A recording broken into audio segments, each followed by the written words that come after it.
피부과에서는 이 얘기를 안 합니다. 사막의 선인장에서 열매가 열립니다. 그 열매 하나에 항산화 성분이 표고버섯의 25배 들어 있습니다. 비타민C는 알로에의 8배입니다. 콜라겐 생성을 직접 촉진하는 성분도 있습니다. 이 열매, 지금 제주도 해안가에 천년째 자라고 있습니다. 우리가 몰랐던 게 아닙니다. 알려지지 않은 겁니다. 콜라겐 크림 이야기부터 해보겠습니다. 여러분이 매일 바르는 콜라겐 크림, 실제로 피부 속까지 들어갈까요? 사실 불가능합니다. 콜라겐 분자는 너무 큽니다. 피부의 각질층을 통과하지 못합니다.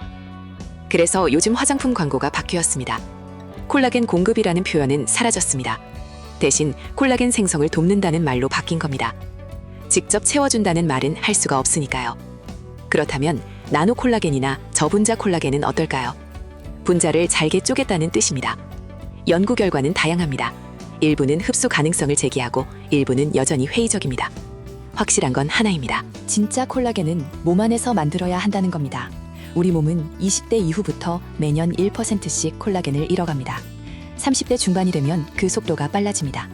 40대가 되면 확연히 피부 탄력 저하를 느끼게 됩니다. 이걸 막으려면 두 가지가 필요합니다. 콜라겐 합성 재료를 공급하고 이미 있는 콜라겐이 분해되지 않도록 막는 겁니다. 몸이 콜라겐을 합성하는데 꼭 필요한 재료가 있습니다. 비타민C와 강력한 항산화 성분입니다.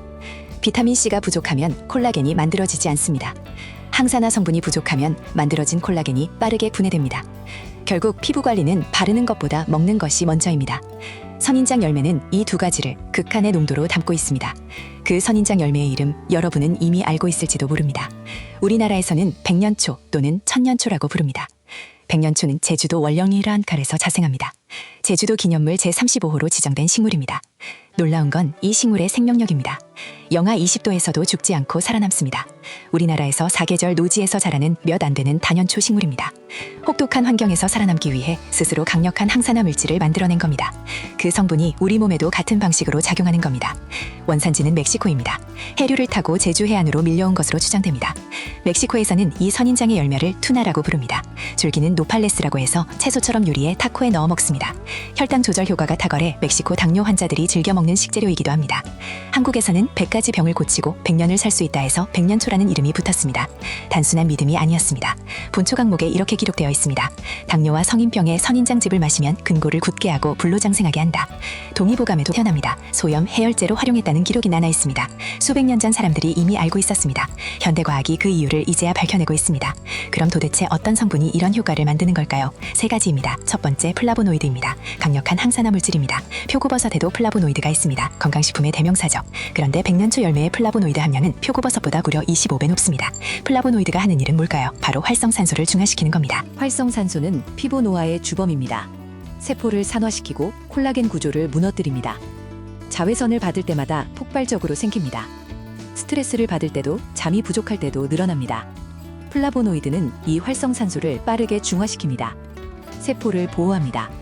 콜라겐이 분해되는 것을 막아줍니다. 두 번째는 비타민C입니다. 알로에도 비타민C로 유명한 식물입니다. 그런데 백년초의 비타민C 함량은 알로에보다 8배 높습니다.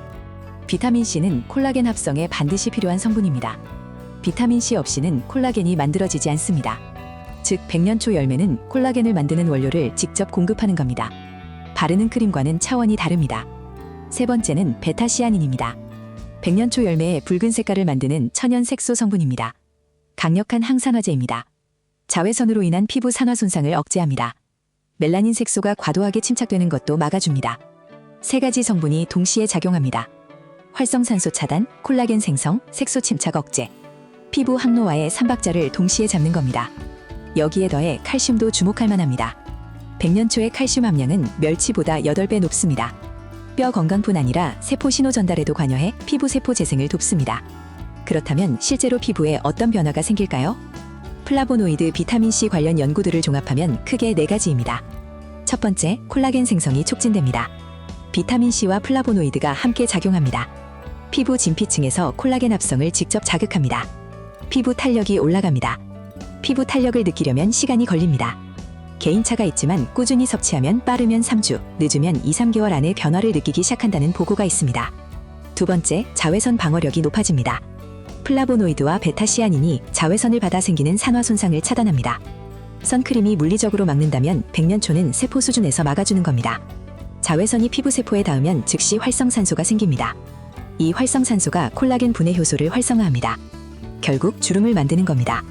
백년초의 항산화 성분은 이 연쇄 반응을 첫 단계에서 끊어줍니다. 세 번째, 색소 침착이 억제됩니다. 기미, 잡티의 원인은 멜라닌이 과도하게 생성되는 겁니다. 항산화 성분이 이 과정을 억제합니다. 꾸준히 섭취하면 피부톤이 고르게 정돈되는 데 도움이 됩니다. 네 번째, 보습이 강화됩니다. 백년초의 점액 성분이 피부 수분 장벽을 강화합니다. 피부 속 수분이 날아가는 것을 막아줍니다. 건조한 피부에 가장 먼저 나타나는 게 잔주름입니다. 수분이 채워지면 잔주름이 옅어지는 효과도 있습니다. 바르는 화장품은 피부 표면에 작용합니다. 먹는 식품은 혈액을 타고 피부 세포 안으로 직접 들어갑니다. 더 깊은 층까지 도달합니다. 시기가 피부에 직접 영향을 미친다는 건 영양의학계의 공통된 견해입니다. 바르는 것만으로는 한계가 있다는 겁니다. 콜라겐 크림에 매 수만 원을 쓰는 분들이 많습니다. 그 돈으로 백년초 분말을 3개월치 사고도 남습니다. 피부 이야기에 집중했지만 백년초 열매의 힘은 여기서 그치지 않습니다. 먼저 혈당 조절입니다. 플라보노이드 성분이 혈당 스파이크를 억제합니다. 식후 혈당이 급격히 올라가는 것을 막아줍니다. 2012년 포항공대 생명과학과 실험에서 백년초 추출물이 혈당과 체지방을 낮추는 효과가 확인됐습니다. 당뇨가 있는 분들에게 특히 주목받는 이유가 여기 있습니다. 혈당을 효율적으로 관리하고 인슐린 저항성을 낮추는 방향으로 작용하기 때문입니다. 사포닌 성분도 중요합니다. 혈중 나쁜 콜레스테롤 수치를 낮춰줍니다. 혈소판 응집을 억제해 혈액 흐름을 개선합니다. 고혈압, 동맥경화 예방에 도움이 됩니다. 칼슘 함량도 놀랍습니다. 멸치보다 8배 높습니다. 뼈와 관절 건강을 유지하는 데 도움이 됩니다. 갱년기 이후 골밀도가 낮아지는 분들에게 특히 권장됩니다.